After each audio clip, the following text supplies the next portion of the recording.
Alright, so it is currently Monday, March 11th. I've been here at home in snowy Minnesota since Thursday, and yeah, getting back adjusted to being at home after been on the road going down Baja with my friend Brad for the last 2 weeks, and just looking through all the GoPro footage that we did. I had a GoPro on this trip, and Brad took a little pocket camera, and between us we got some pretty good footage and some pretty nice photos, and I already put them together into a short 4-minute music video. But in reviewing the sheer volume of footage that I got, I realized that you're not going to be able to see very much in 4 minutes. So for those who are interested either in what I was doing, or those maybe considering a Baja trip of their own and wanting to see a little bit more of what's on offer, I wanted to put together a short mini-series. I think I'm going to do 4 little episodes and just kind of showing what we did and how we did, what we did right, what we did wrong, which there's a few things we would change when we go next. Not saying if. I think we're definitely going to do another Baja trip because first of all, we didn't get as much done or see as much on this trip, get as much riding in on this trip as we would have preferred if everything had gone peachy keen. But second of all, because it was such a good introduction to Baja, we just really, speaking for myself, fell in love with the place. The people were absolutely phenomenal, and of course the scenery, the riding, all of that was quite good as well. And really, comparatively speaking, it's kind of right on our doorstep, and it's really shocking considering the many positive attributes of the place. It's kind of shocking that the place isn't just overrun with Americans, especially being right next to California, as populous as that state is. But the reasons for that are pretty well known. Mexico does not have a good reputation with Americans right now, and that's one of the other reasons I wanted to put together this video, kind of show the positive side of Mexico, which especially these days, as the drug wars have kind of wound down, the cartels have settled down a bit, which isn't to say that the border is safe, but I did get the feeling, at least in Baja, once you're past Tijuana and certainly past Ensenada, that the reputation is not at all deserved, and it's a fantastic place that everybody should make an effort to visit. And who knows, maybe I'll live to regret the day that I said that when Baja is overrun by American tourists. But in the meantime, fantastic place. You owe it to yourself to check it out at some point, and if this video helps you do that, great. Our story begins in sunny Southern California, where both Brad and I purchased the bikes that we used on this trip. Me up in Mojave and Brad down in San Diego. This is a 2008 Suzuki DRZ 400S. It's a dual sport bike, meaning that it is not a pure dirt bike, but it does okay in the dirt and is well behaved and comfortable enough on the street as well. Brad bought a 2007 Honda XR650R, which is considered by many to be the ultimate Baja bike. It's more of a pure dirt bike, although his was converted to be street legal. The fact that it was a 650R, although it did give us a lot of problems along the way, turned out to be a true blessing because there were a lot of people down in Baja that were familiar with that bike. We were able to find people that were able to work on it, and we were also able to find parts when we turned out to have to do a major rebuild of the top end.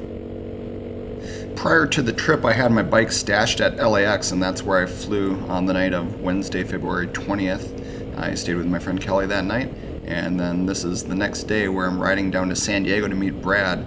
He had his bike stashed at Fun Bike Center down there, and he flew in from Portland that afternoon.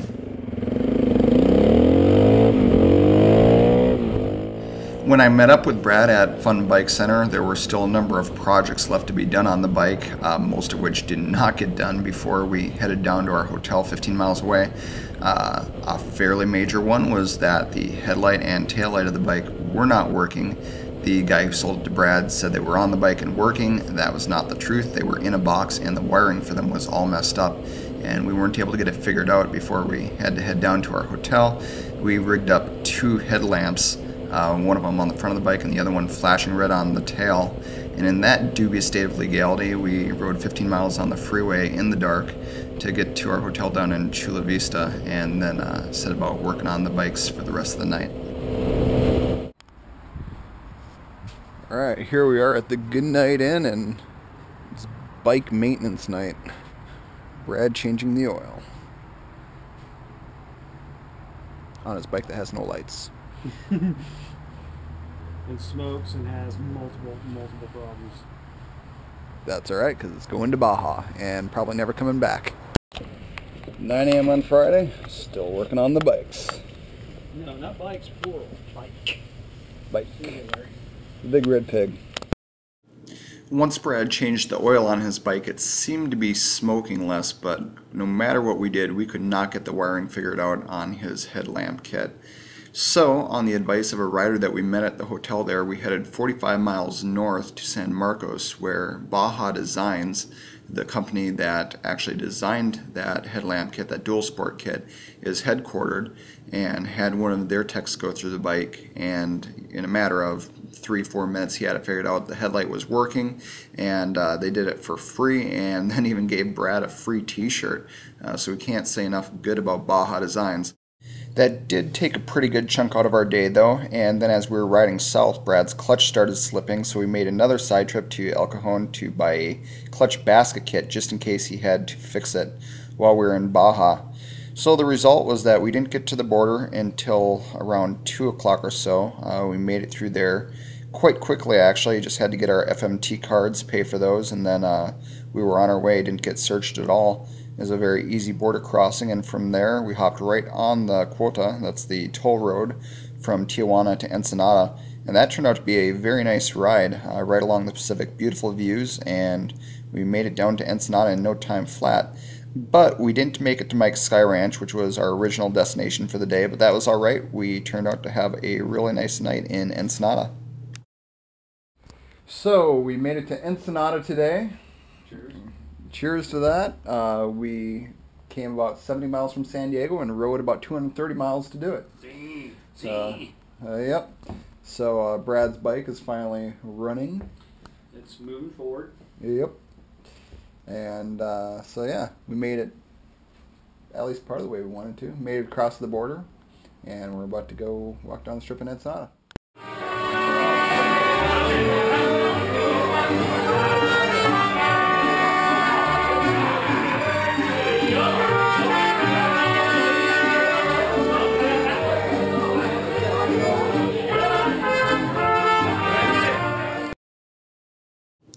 Mariachi music and some seriously good tacos al pastor were about as crazy as we got on Friday night in Ensenada. I was actually in bed by 10 p.m. But the next day dawned beautiful, clear blue skies, nice and warm, and I promptly started wrenching on my bike. I was just installing a power port to hardwire in the GPS. My GPS had actually, the battery terminals had failed the previous day. In keeping with the theme of the trip so far, Brad's GPS had failed entirely. But hardwiring in my GPS seemed to solve our GPS problems for the trip, and then we hit the road to Mike's Sky Ranch. The first 100 miles were on pavement. Coming out of Ensenada, it was a little bit twisty for a few miles, and then once it got up into kind of a high plain area, the road straightened out, flattened out, and it was a fairly boring ride from there until Valle de Trinidad. There we got gas and went another 11 miles, and then the turnoff to Mike's Sky Ranch. Unfortunately, my GoPro was dead at that point from all the footage I got on the boring pavement, so you don't get to see my first ride on dirt.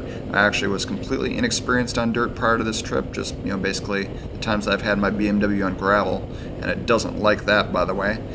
This bike did great on dirt. I had a little bit of a steep learning curve. The skills involved in riding dirt are just entirely different than street riding. And first of all, you have to be comfortable with that back end coming loose frequently, and just adjust to it and anticipate it, and at times use it to your advantage. The first ride into Mike's Sky Ranch, 30 miles, pretty packed dirt, not too many difficult sections, so it was a nice little confidence builder. And I had a good time and enjoyed it. And then we got to Mike's Sky Ranch, which is just in a beautiful location, and a lot of dirt riders there. That's almost exclusively what it is. It's basically a rider's oasis. A funny thing happened when we pulled up. The first guy that Brad meets walks up to him and says, "Hey, you must be Brad, the airline pilot from Vancouver, Washington." I'm thinking, geez, we've been in Mexico for 24 hours and already our reputation precedes us. But it turns out that Brad had actually met this guy on the ADV Rider forums where he goes by the name of Stickman. His real name is Rich, and he was leading a tour group of 4 guys with Chris Haynes Motorcycle Adventures. All really nice guys, and Rich was nice enough to sit down and give us a bunch of pointers on where we were going, as well as another guy named Tom, who's been down Baja multiple times, I think every year for the last 20 years or so, and he was able to give us some really good tips and tricks and places we should visit as well. So here we are at Mike's Sky Resort, and it's night. It's a little bit chilly out. We're at about 4,000 feet elevation up in the mountains. We had about 40 miles of dirt riding to get here off of Highway 3 between Ensenada and San Felipe. And this is dirt biker heaven. Lots of bikes around tonight. We got dinner cooking over on the grill.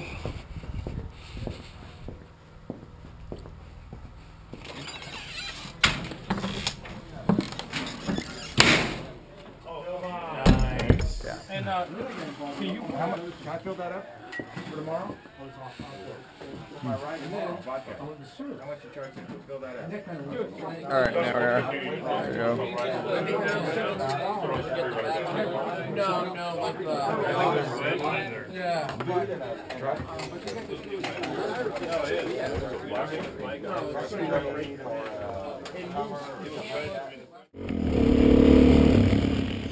The next morning we got going really early, right after breakfast at about 8:30 a.m. I think that's the earliest we left the entire trip until the last day.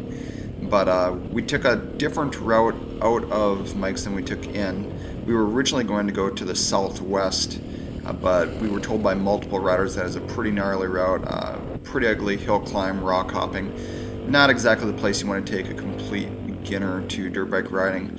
But the route that we did take out actually turned out to be really nice. A little bit of everything, some sand, some dirt, beautiful views on the way out, and a bunch of other riders going along that way as well. We went into Valle de Trinidad to fill up on gas again, as we had accidentally lost the gas can the previous day.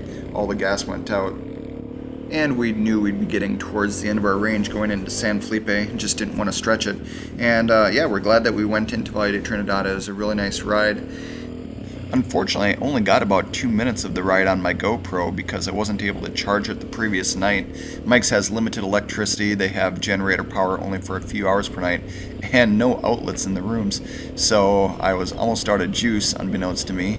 Only got a couple minutes of the ride, and then the rest of the day, which turned out to be pretty epic in a certain way, as you'll see. I didn't get any of it on GoPro, which really kind of crushed me, particularly the part where I cartwheeled my bike.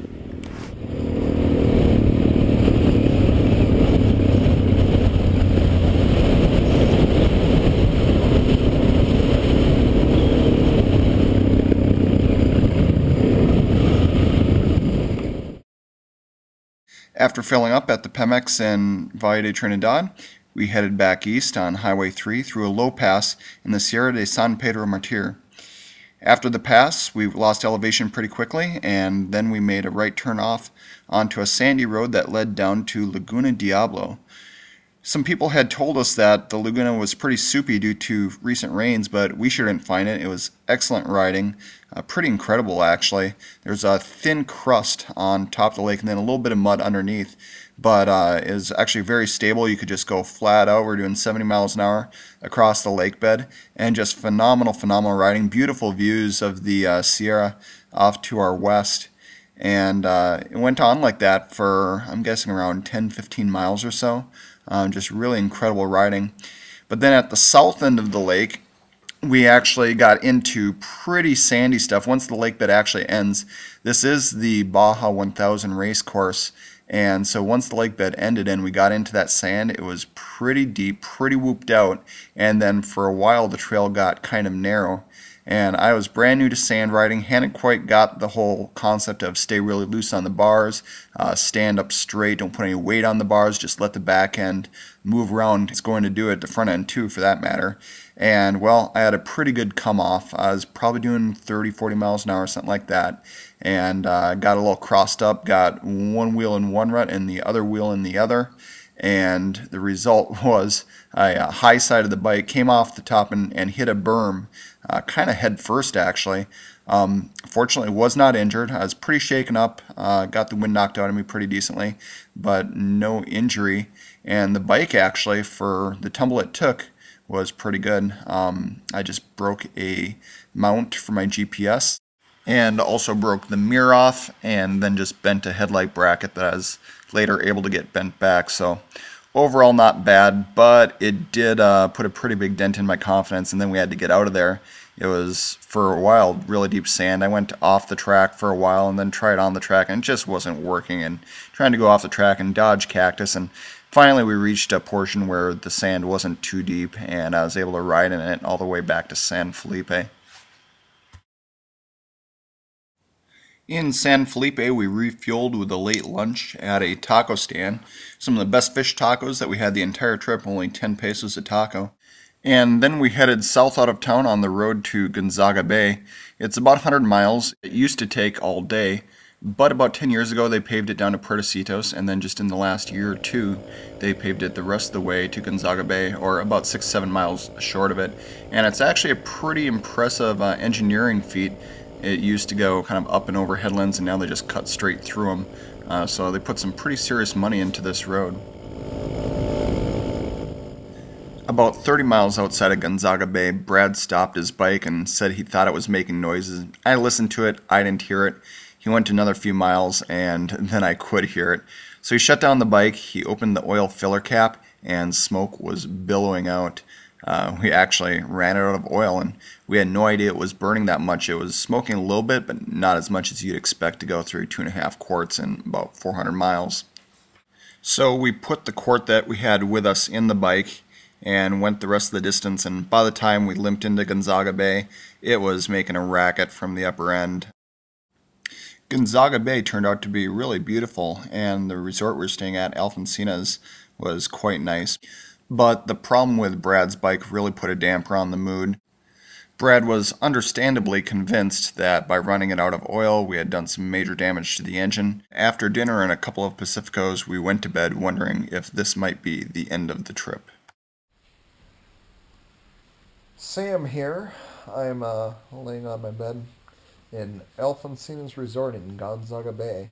We were up at Mike's Sky Resort last night, in between San Felipe and Ensenada, and it was gorgeous up there. My hero died early today, and therefore was unable to catch my my fun little catapult off the bike in deep sand down by Laguna Diablo, just southwest of San Felipe.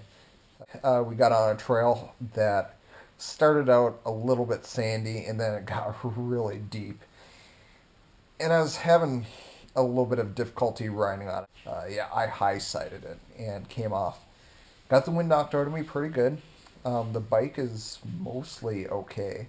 I think I'm alright. I have a bruised thigh right now. We'll see how that feels in the morning. But it sounds like it's going to be a pretty easy day around here tomorrow, because Brad's bike is currently making some pretty ugly noises out of its top end. We think we may have run it out of oil.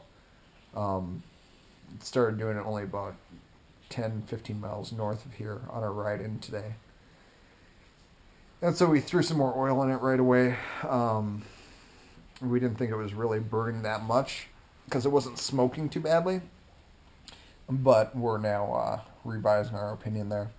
So we are really out in the middle of nowhere. We're 100 miles south of San Felipe and about 180 miles north of Guerrero Negro, and we're thinking those are the only two places that would have motorcycle mechanics, and we're not sure that the bike can make it that far. So we're going to be doing a little bit of exploratory surgery in the morning, and by we I mean Brad. He's the one with mechanical ability here. Let's not kid ourselves.